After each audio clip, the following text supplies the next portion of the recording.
Estudos aprovam que cada um cuidasse dos seus problemas ou evitasse fazer problema na sua própria vida, seria mais feliz. Por quê? A pessoa às vezes arruma uns problemas tão grandes, só faz besteira da vida, e aí esses problemas passa para um para outro. Passa para a família, passa para a mulher, para o marido, passa no serviço, se for problema de serviço, vira aquele enrosco tudo.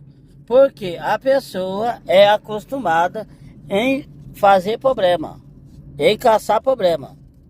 Se as pessoas, o estudo aprova, se as pessoas evitar caçar problema e evitar, né, passar os problemas para os outros, diz que a vida de todo mundo seria feliz.